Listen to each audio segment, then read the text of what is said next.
of you are gearing down, and some of you are gearing up, right, for the day. So wherever you are, I'm really glad that you're here. I'm really grateful to have an opportunity to work with you and to kind of walk on this journey with you in the next 3-4 months as we meet together. How many people were in the original little presentation that I did? Most everyone, a few people who didn't see it. So some of the things you'll see, I trickled in a little bit of our first lesson today. So just know that. Everybody has a folder, and honestly, this is how it works. You certainly can keep bringing that folder. Each week we're going to have, each time we meet, we're going to have a new practice. So we're going to meet 9 times because we have 9 practices. And so that'll be kind of your place if you want to bring it to put your practice in. I don't have like detailed information. So what I've done on the right side of your folder is just kind of an overview of what the information is. It's really just the highlights. You are more than welcome to take notes, but you don't have to. And I want you to know that we're going to do a lot of repetition. So don't think like every time we meet, you're going to get all new information. We're going to do a little reviewing. We're going to add a little new stuff, and we're going to add a new practice. So it's a very slow process. You know, it's by the end, you're going to be like, yeah, I got those brain facts. We've been talking about them the whole time. So don't feel like that you've got to master them, you know, in the first class. So honestly, what I really love is for people just to hear, be present, listen, take it in, and let it, you know, kind of begin to work in you, and as you begin this journey of awareness and self-understanding. So I also wanted to tell you, I wanted to be very comfortable. You have my card in here, which has my contact information. My door is open to you for the next 4 months. So if you have a comment or a question that maybe you don't feel comfortable asking in a group, you are more than welcome to email me, text me, call me, and I would love to hear from you, okay? I'm hoping that we kind of form this kind of sense of community where we might feel safe enough to share some things. You certainly will learn probably more than you want to know about me, but that's part of, you know, us learning together is recognizing that we're all on this journey together, no matter where we are in our life or our process, or whether we've been a little bit mindful or we have been a lot mindful in our lives. So we're all working on this. So with that, and also as we go, if you have a question, just raise your hand. Like, it's nothing formal. I want it to be really comfortable and casual. So with that, we're just going to get going. Some weeks we might be here for an hour, and some weeks it might be more than 45 minutes. So just know there's kind of some wiggle room in there too. So let's get started. We kind of talked last time, but just as a review, what is mindfulness, right? Mindfulness is about being in the present moment, this moment right now, right? That means that we're turning off fretting and regretting about the past. Our brain loves to go in the past. It loves to ruminate on things. It wants to have closure, and oftentimes the things in the past, they didn't end up the way we wanted them to, which is why we spin on them. We'll go back to them. Sometimes these things can bubble up from a long time ago. In fact, a few months ago, I woke up in the middle of the night, which I go in spurts where I do that, and you start spinning on things, and something bubbled up from literally 3 years earlier. And I'm like, where did that come from? I was on my phone. I know, I'm working on that, in the car, and I sped past a police officer, and he had pulled someone over, and you know how you're supposed to get over? And he was finishing in, the person pulled over, and he pulled me over. And I felt so bad. And I'm like, he was so mad. And I felt so bad that and I said, I was on my phone, I was completely distracted. I should have, you know, gone out around you, and I apologize. And he let me go, but would you believe, fast forward 3 years, that's what bubbled up in the middle of the night. Isn't that crazy?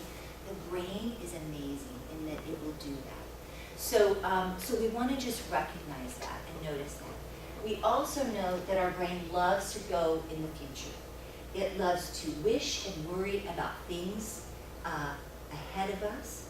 Most likely the things that we worry about are never going to happen, but we we spend lots and lots of mental energy trying to predict.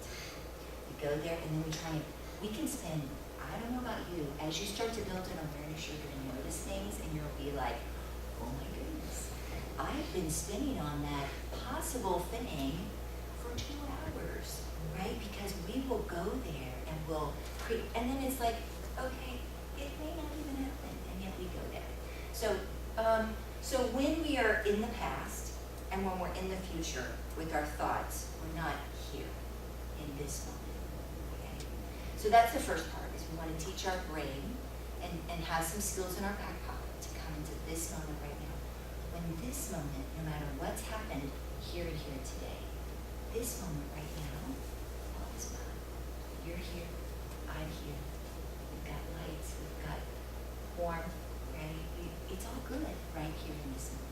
This moment can be our refuge, our place of just peace and quiet, even if it's just for 30 seconds, 2 minutes, 5 minutes. And we want to start recognizing that and being able to go there. The second piece is really then to be in this moment without judgment. Because unfortunately we bring all this baggage to the present moment. So we might have something happen in front of us and we have these memories or beliefs or assumptions or expectations about whatever's happening in front of us. And so that can kind of impact how we experience it. You know, something's happening in front of us and we're like, you know, then we're going to have that kind of experience, right? And so if we can be in that place of kind of neutrality, just noticing for what it is, you know, not all that other stuff, we can oftentimes change how we experience it. So we know, I think I cited with this research in the introduction class, that in our average day of 16-hour days of wakefulness, research shows we are not present on average over 7.5 hours of our day. So almost half of our day, we are not in the present moment. We're doing one thing, and we'll start thinking about something else. We're driving. Whoever thinks about driving, right? You're going through your to-do list, or ruminating, right? Nobody's thinking about the steering wheel, the road in front of me, right? And so we also know from that study that we're less happy when we're not in the present moment. So we derive more happiness more in the present moment. And I think that makes sense because all of this is heavy stuff.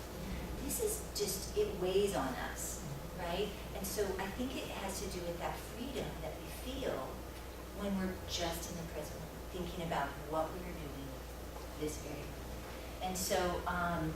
And so certainly we're going to talk about some of the benefits, which I think we talked about last time. And I think I showed this to you, but we're going to see it again. I watch it all the time, and every time I love it, I pick up something different each time. So.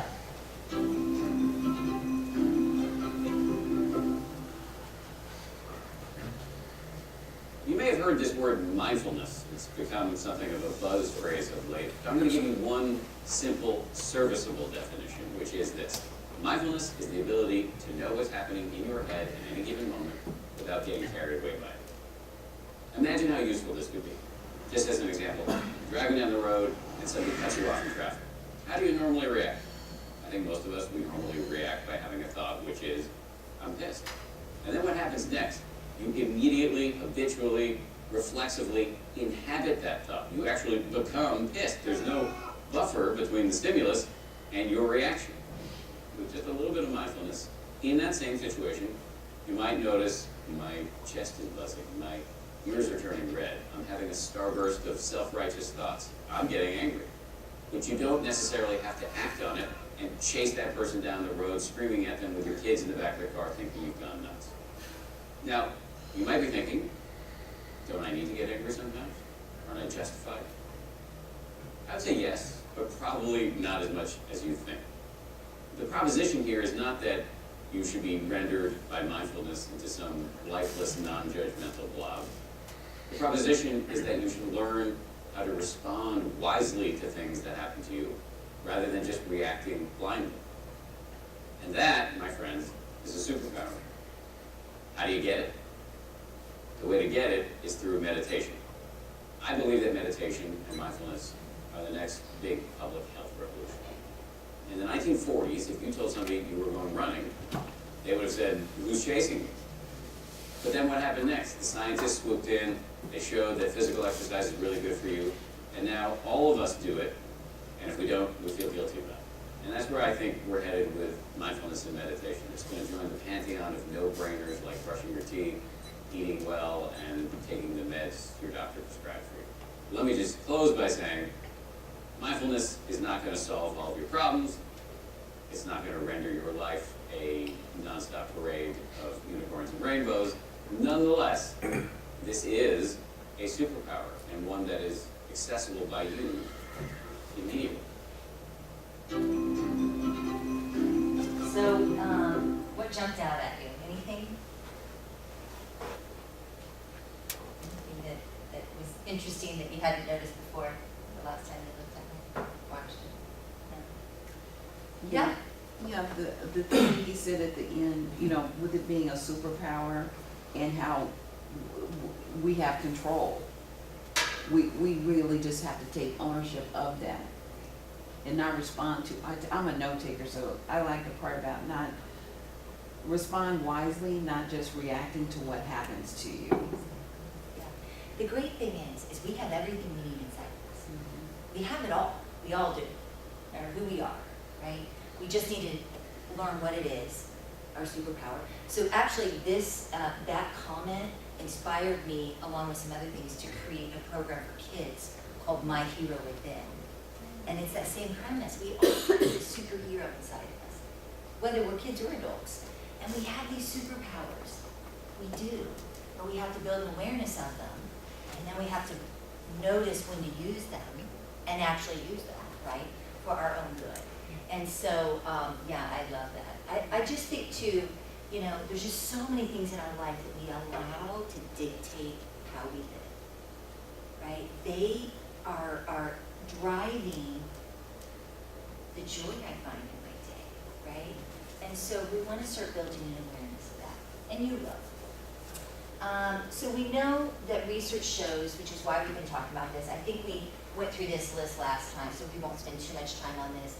It improves stress response, engagement, helps with that decision-making that we're doing all the time, emotional regulation, not getting sucked into what we're experiencing and then just taking off course. It helps fill us up with positive emotions, which we'll talk about later. It helps us build that muscle of concentration and focus, something that's challenging with all of the distractions going on in our days. So we know we can do that. It helps with memory, retrieving things. Anxiety is everywhere. Anxiety thrives when we're worrying about the future. That's where anxiety gets us. We go there and then move on, and our anxiety gets heightened. We know that people's job performance have been shown to increase, as well as their satisfaction. So they're doing a better job. Feeling better about what they're doing. It's been shown to help improve depression, creativity. So again, you have that space to think outside the box. Building resilience, so those skills that we need to navigate those hardships that are inevitable.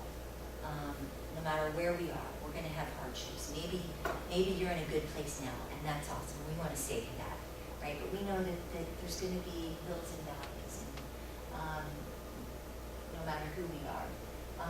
Our immune system, so it's going to make us hungrier if we can manage all of those things. Our stress, our anxiety, lowering that cortisol in our body, that sense of well-being, that all is well.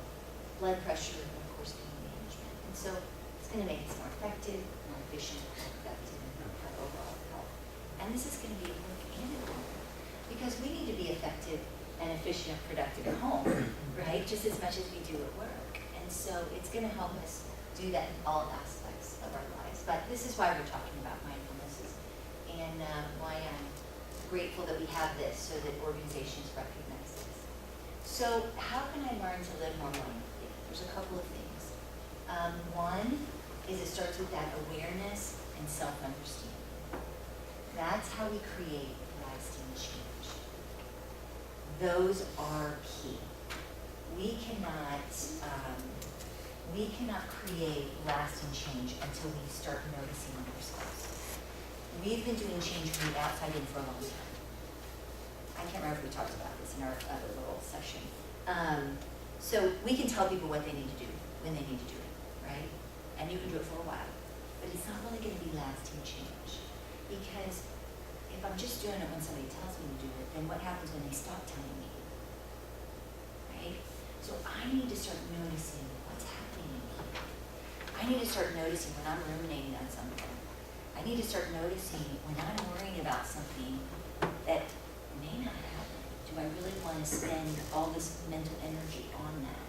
So you're the only one that knows that, right? I can't see that. No one else can know that. And so this is why it's a personal journey. This is your own, this is your thing. And so also, that's why all of our mindful practices are going to be different, because we're all different. The things that you struggle with and that you struggle with and you and I struggle with, they might have some similarities, but they're unique to us. And your mindful practices are going to be unique too, because you're going to take it, you're going to make it your own, and make it work for you, okay? But we're going to continue to talk about awareness and self-understanding every time we meet, because this is something that we're always changing too. So it's not like we're going to get there and, oh yeah, but I'm self-aware and I completely understand myself, so I'm good. I'm done, right? We're always evolving. I'm different today than I was yesterday because of the experiences I had, right? Every day is different. And we are evolving too, and we'll talk more about that later. But it's interesting. So this is something that's going to be ongoing, should we choose to continue to be mindful beyond this. Second, it's really about finding these micro moments to practice until it becomes a habit or a lifestyle. So I'm not going to ask you to spend 45 minutes to meditate. Frankly, nobody has time for that, right? If you do, great, that's awesome. But what we know is that if we can trickle it throughout our day, remember, we can start building this ability to find calm throughout our day. And we have these moments, but we have to start building an awareness of the moments we have. I think we talked about this last time. What do you do when you have an extra 30 seconds or 2 minutes? Yeah, pick that phone up, right? We talked about that. So I'm not here to tell you when to use your phone or when not to use your phone. That's for you to figure out. Each of us have that place where we just need to build an awareness of where I need balance in my life. And for you, that's maybe different than me and than other people. So that's going to be your kind of journey to go on. But certainly if we can notice that we have that moment, and then maybe just do some mindfulness for 60 seconds, and then pick up our phone, right, and check whatever we need to check.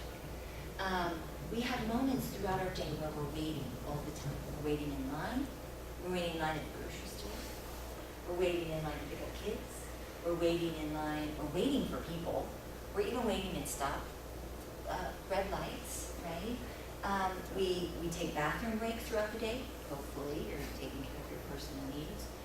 There was a time in teaching where literally I was so busy I was like, I didn't have time to pee, and it's like, I look back and think, what was wrong with me? I needed somebody to just come up and tell me I needed to take care of myself.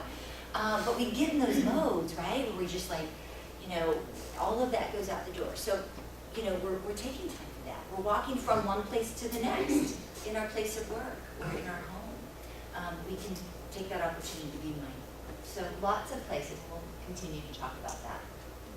But I'm going to ask you, next time we meet, about maybe some places that you've noticed, so that you build an awareness of places that you have found where you can practice being mindful. And then third, of course, is to harness the highways in our brain involved with our 3 pillars: attention, what's happening, attitude, how am I reacting, and aim, how do I want to grow. So we're going to talk, I think we talked last time. So we're going to talk today and the next 2 lessons on attention. And then we'll do this one for 3 sessions and this one for 3 sessions. Okay? And they all start becoming interwoven. So we're going to talk about them each separately, but at some point you're going to start to see how they all kind of start to weave together to create this tapestry of mindfulness.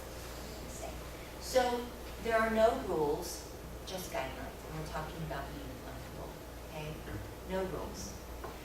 First, it should be easy and simple. It should lead to that sense of ease. It should be simple. Anytime we come up with some resistance, we don't want to force it, because then we're no longer mindful. Okay? Sometimes, did we talk about this last time? Okay, good. I should have reviewed, my apology, of our last little session, so it was top of mind what we talked about and what we didn't. So sometimes I will tell you, I'm like, my thoughts are everywhere. I just need to get in the present moment, right? And so I'll be like, okay, I need to breathe. I need to do just this. And sometimes my brain is like, nope, I'm not doing it, right? I'm too everywhere. And so we don't want to force that. We want to just let it go. Maybe try again 10 minutes later, 30 minutes later. There have been some people who've told me, I think this is really fascinating. I haven't honestly done enough research on it. Maybe Alan might know a little bit about this, but there's some research coming out that is talking about how we can metabolize those stress hormones in our body by just doing a walk.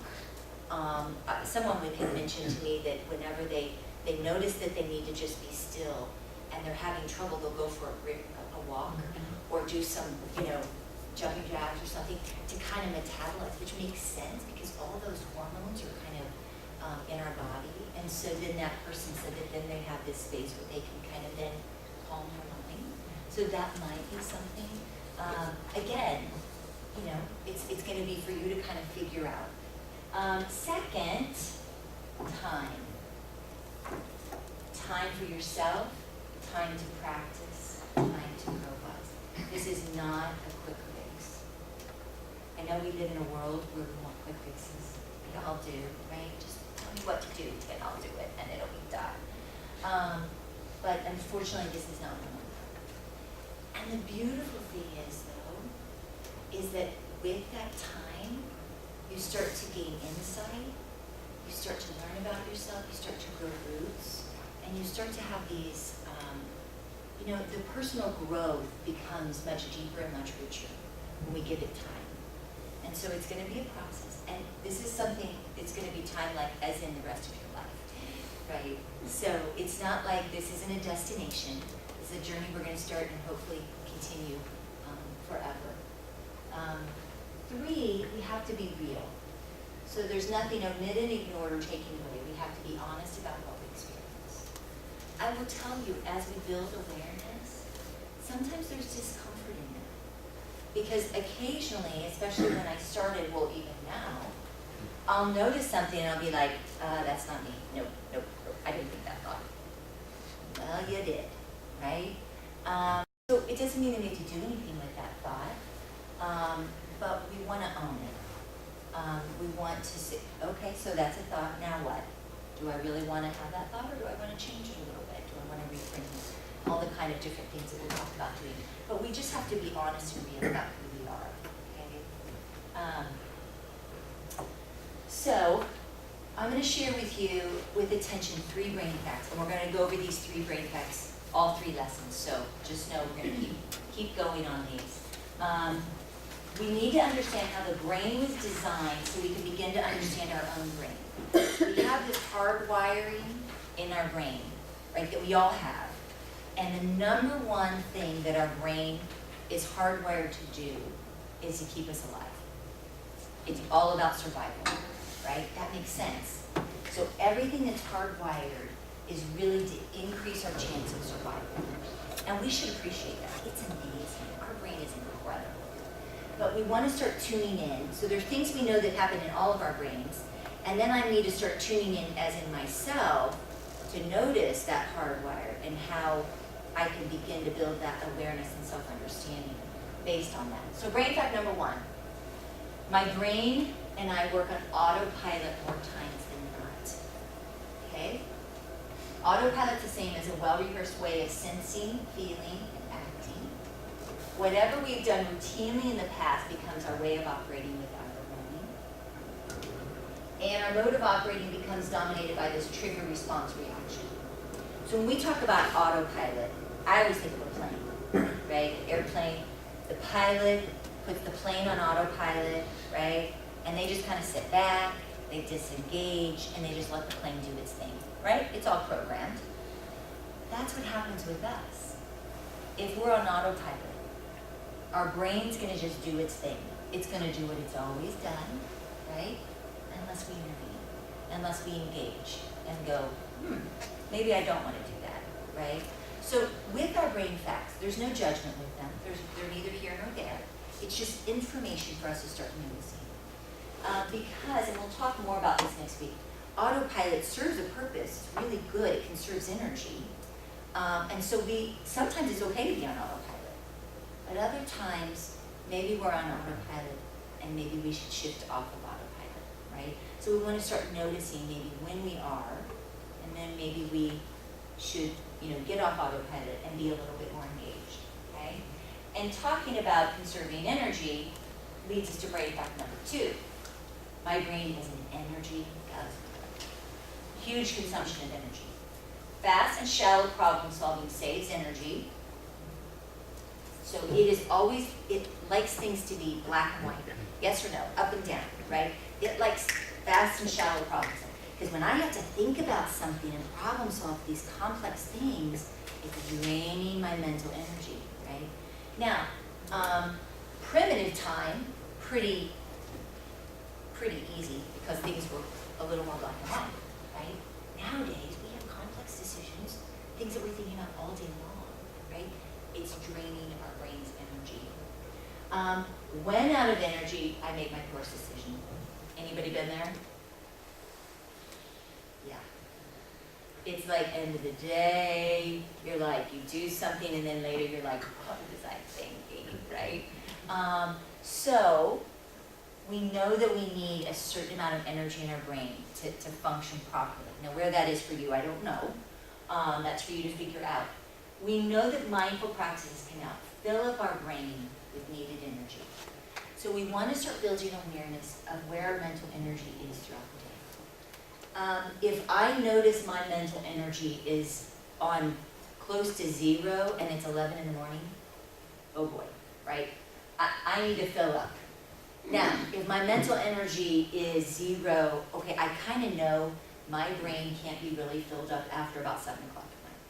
So for me personally, I try to do no work after that time period. I don't send emails because I always end up making a mistake, doing something that I think, oh gosh, what was I thinking, right? That's just how I personally operate. It's also hard for me to sleep when my brain is really engaged late at night.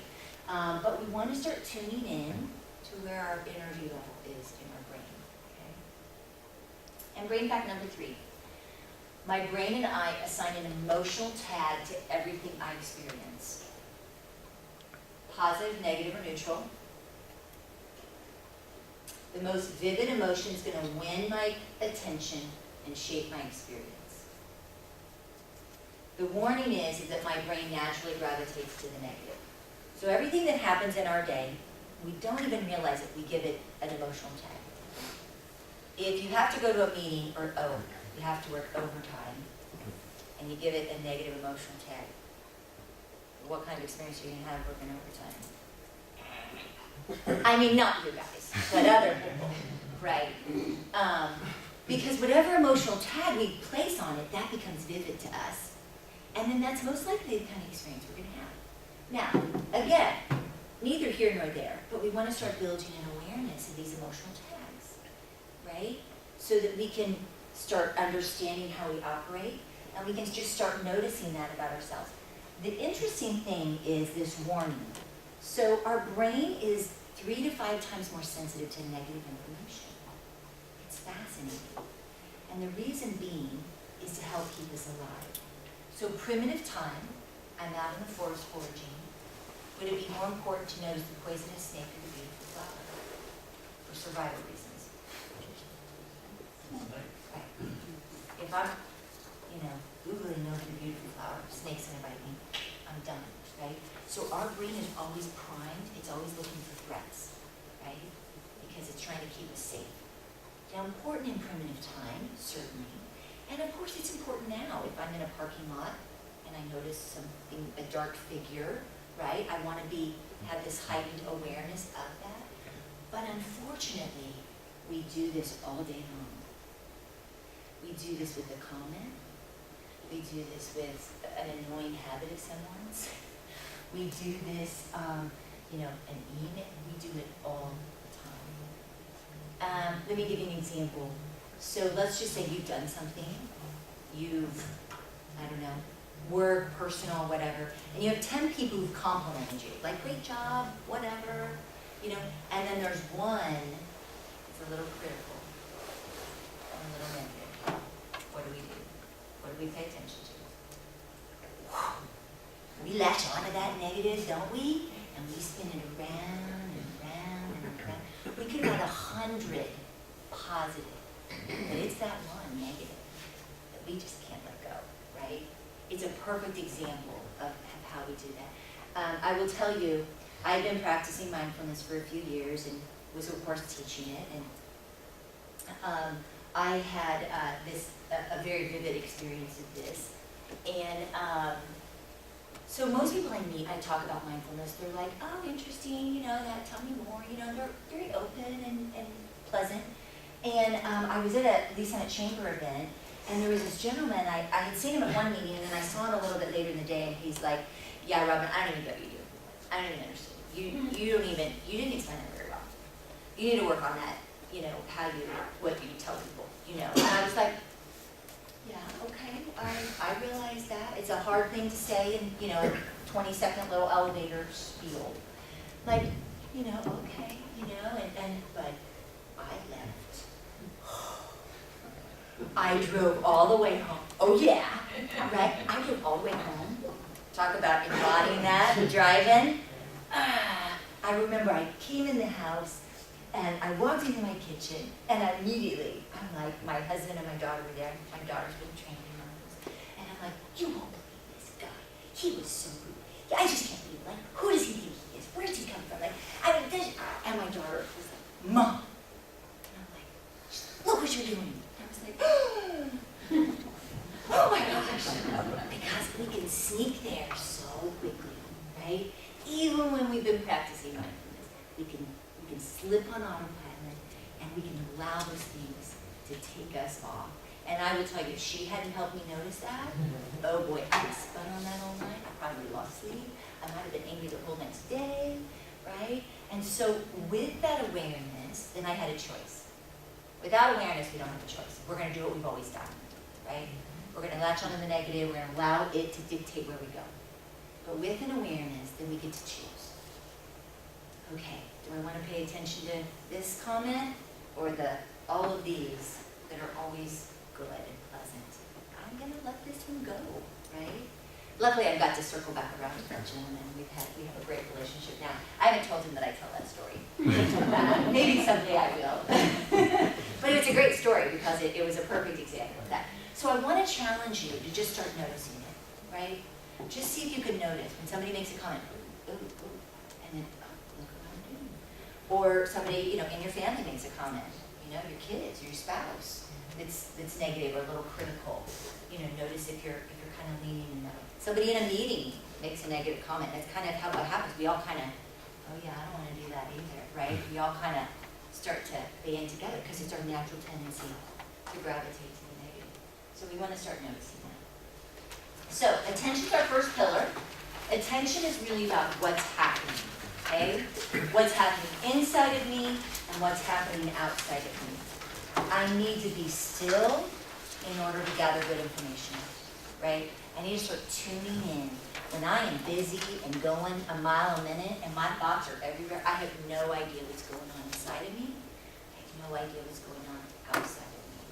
So we have to really start kind of tuning in and getting to this place of stillness so that we can kind of check in with ourselves. We know that attention is our brain's gatekeeper. Attention is extremely important. Whatever we allow in, that's where our life is going to be. Whatever we're paying attention to. Think about right now what you're paying attention to. What did you pay attention to most today? You can just think of it in your own head. See if there's something, or maybe in your home life, maybe there's something you're paying attention to. Whatever we're paying attention to is where our life is. Okay? Robin, Yeah. I'm sorry. Okay. You're gonna get here. I know you're gonna get here. But how do we divert our attention away from that? Cause something's right there, but I don't wanna pay attention to it, but I don't know how to You take are my right. mind. We are gonna go right there next. Oh, okay, I'm sorry. That's okay. I should've waited. You're on it, you're thinking. So I love sharing about this spotlight theory of attention, because it's just a great analogy of how we can view our attention. So let's just assume, well, first of all, we all have a spotlight within us. You don't know you have it, but you do, okay? It's with you all the time. If we assume that this room or my life, okay, and we're gonna turn off all the lights, and it's gonna be pitch black room. And in this room, in my life, I have love, and I have hope, and I have goodness, and I have beauty, and I have success, and I have happiness, and joy, right? I have all of that. But in this room and in my life, I also have pain, and I have hardship, and I have struggle, and I have fear, and I have mistakes, and I have anxiety, because no matter who we are, no matter how much money we make, where we live, what our job title is, we all have all of that, okay? What we also have is this light within us, this spotlight. Now, if we're on autopilot, our spotlight is naturally going to shine on it's gonna shine on that fear, and that's where I'm gonna be. It's gonna shine on that mistake that I made last week, and that's where I'm gonna be. It's gonna shine on the worry, or the hardship, or the struggle, right? And if that's where my spotlight is shining, that's where my life is gonna be. The great news is, we get to be in control of our spotlight. We're in control, right? We have to build an awareness that we have it and notice, where's my spotlight? Sometimes I say to myself, Robin, where's your spotlight today? If it isn't where you want it, move it, right? I get to move it. So if I notice it shining on that fear, okay, there's the fear. I'm gonna move my spotlight. I'm gonna shine it on this joy over here, right? Because that's where I really want my life to be. That doesn't mean that we deny or suppress those harder things, okay? That's like holding a beach ball underwater. Do you remember doing that as a kid, or have your kids do that right here in the pool? And you push that beach ball underwater, right? And what happens when you start paying attention to something fun over here, to the ball, right? And then it's like, push it down, right? But there's a certain amount of energy that goes to holding that under. That we can't truly enjoy the fun stuff over here, because part of us is always trying to not deny or suppress that those harder things are in our life. We all have them, right? It's about allowing them to be. So our beach balls are just gonna be floating, right? They're gonna be there. They're part of our story. They're part of our journey. Whether we chose them or not, and most of them we don't choose them because they're hard, right?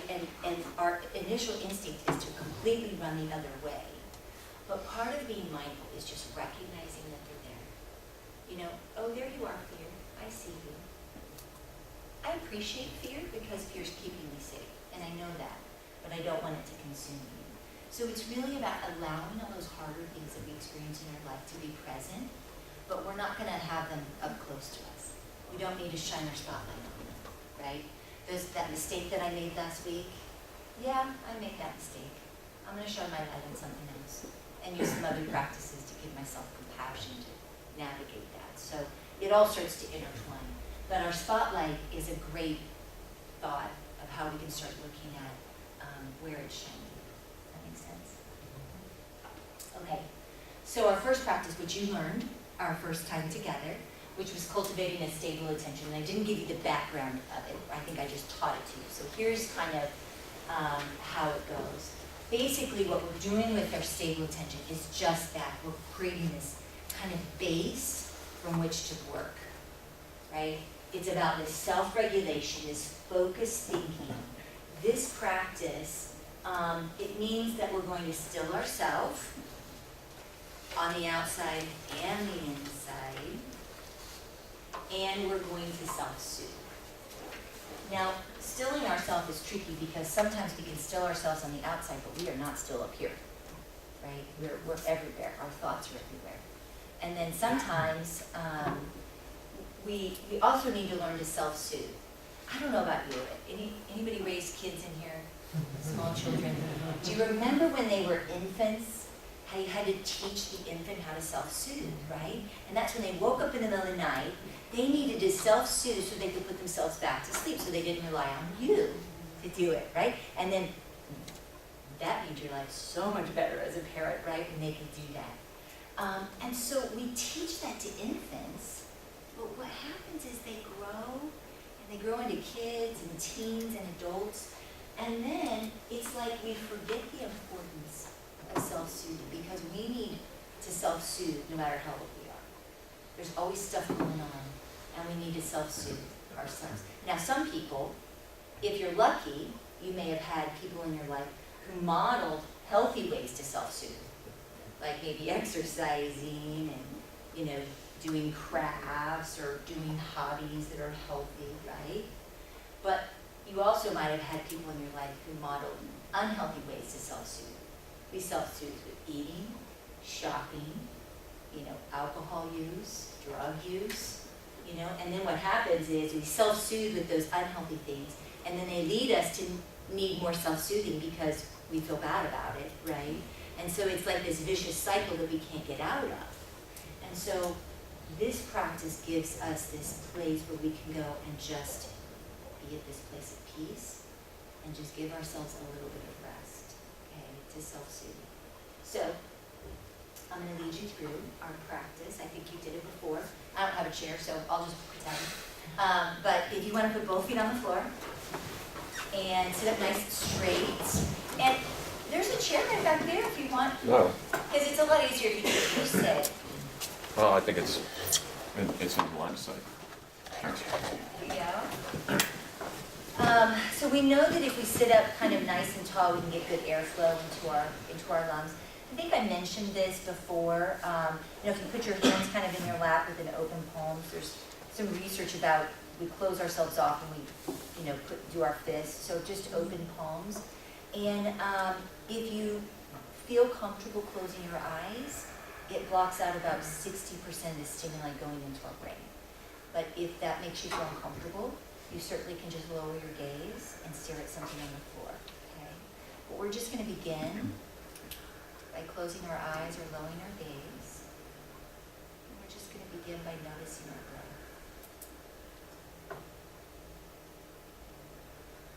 Noticing that life-giving air. As we breathe in, breathe out. Allowing our breath to become a little deeper, and a little slower with each breath cycle. Get our brain to come into the present moment. And if your brain notices the ticking of the clock or a thought pops into your head, that's okay, just notice it and gently bring your attention back to your breath. Now this time when you breathe in, I'd like you to picture in your mind the word just, J-U-S-T. And when you breathe out, I'd like you to picture the word this, T-H-I-S. Breathing in just, breathing out this.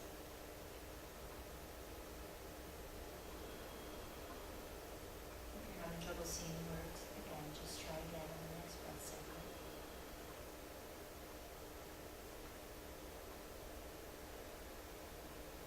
Breathing in just.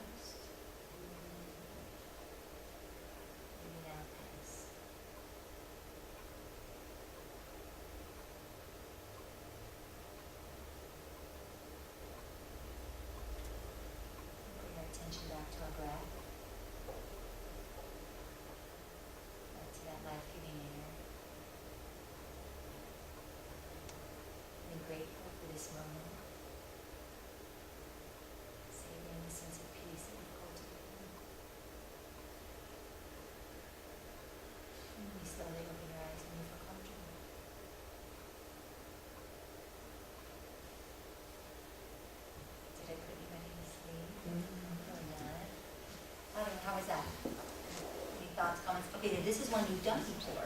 So tell me, has anybody been practicing this since the last time I was here? Nobody? That's okay, that's all right. Well, now that you're in class, so were you able to see the words? Okay, so what we talked about last time, this is helping build the muscle of concentration and focus, okay?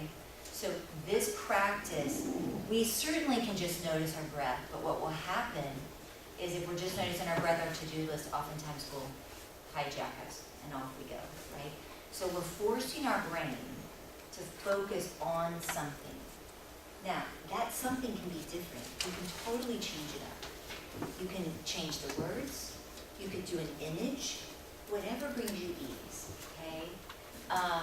And maybe you have trouble seeing it. Sometimes that happens to me, where I'll see it and then it'll zip off. Or my brain is just so distracted. So sometimes I'll just let it go and try again later. Or I might try color, breathing in a certain color and out a different color. There's all kinds of ways that it can be done, right? So experiment with it. This is really about our home base. Like I told you about this root of the tree, playing hide and go seek, right? That home base. We can go here anytime, anywhere. Well, kind of, right? You could even do this with your eyes open. You know, sometimes I'm at a stoplight and I'm like, oh my gosh, my shoulders up here, I need to breathe. So I'm just breathing in, breathing out, right? I can't always, occasionally when I had my kids in the car when they were younger, I'd be like, tell me when it's green, Mom needs to close your eyes. You know, I'd breathe in just and breathe out this. But we have to just make it work for us, right? So however you want to do that, change it up, okay? But literally, this is our place to get us in the present moment, you know, immediately, present moment. Breathe, focus, return to rest. So, this week, how are we doing on time? Oh, good. This week, I want you to begin to think about how your brain works. See if you can notice something that you hadn't noticed before. It's actually not just this week, so you're 2 weeks. So in the next 2 weeks, and this isn't on there, but you can write it down if you want, but you don't have to. Just start noticing, like maybe you just notice, wow, I have been ruminating on something. Or wow, I noticed that I gravitated to the negative. Or wow, I drove there and I don't even remember driving there, right? Or gosh, you know, I just noticed that I have no energy, you know, in my brain right now. So all of that is great information for us. Just see if you can start noticing some things going on, okay? That's our first step. This is about baby steps, right? You don't even have to do anything about it. Just begin to notice, okay? Start building that awareness. I also want you to start building an awareness of micro moments, because I want you to place your Justice Reminder card. So here's your card. So if you're like me, I'll learn something and I'll just be like, dang, I just forget what to do, right? I just forget to practice. So this card is meant for you to put someplace handy, okay, to remind you to practice. Did I give these to you before? No? Okay. Now, this is the trick with your practice card. Don't leave it in one spot for too long. If you leave it in one place for longer than 3 or 4 days, your brain's not going to see it anymore. It blends in. It's like that thing that's been sitting on your counter for how many years you don't even see it, right? Or your desk, right? You don't even notice it. So just move it around. Like leave it maybe on this side of your desk for 3 days, and maybe this side, maybe put it in your car, put it on your fridge, right? So just kind of move it around to keep it stimulating your brain to remind you to practice. Now, our goal is to practice 10 minutes a day, because that's what the research tells us. The research tells us that if we can practice something for 10 minutes a day, but here's the great news, it doesn't have to be sustained 10 minutes. It can be 30 seconds here, 2 minutes here, 1 minute here. If we can get to that 10 minutes by the end of each day, we are on our way to creating a new neural pathway in our brain, okay, within 3 months' time. So, but it takes a little effort to build an awareness of this micro moment, and then just to practice, okay? So maybe when you have that minute, a couple minutes, instead of reaching for your phone, you can practice your just this, right?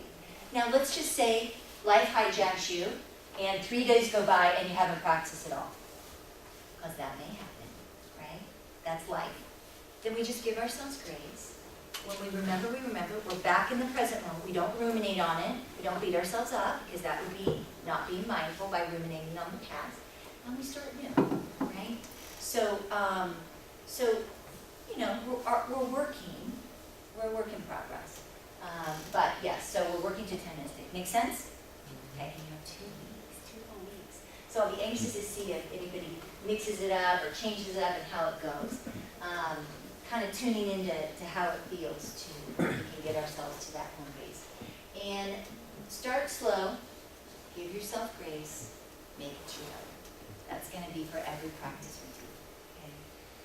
Again, slow. I will tell you, when I started learning this, Dr. Hunt, who developed the curriculum, was teaching it to me, and she said, Robin, mindfulness is about you start slow and you go slower. Okay, well, I was like, that doesn't make any sense. First of all, who likes slow? And then, of course, nobody likes slower than slow. We don't live in a culture that anybody wants to go slow or slower than slow. And I'm just like, okay, I don't get that, you know, but I let it go.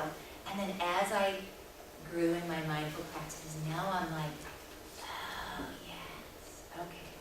It's a slow process.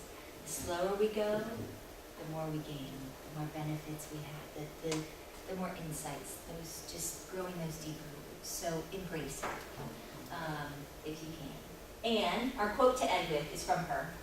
Mindfulness is about opening ourselves up compassionately and observing how we work so that we can become experts at who we are. When we become an expert, we can decide how we want to shape ourselves that would make our life better. And that's really what it's all about. So I am so grateful that you're here. You're taking the first step to figuring out how to make your life better.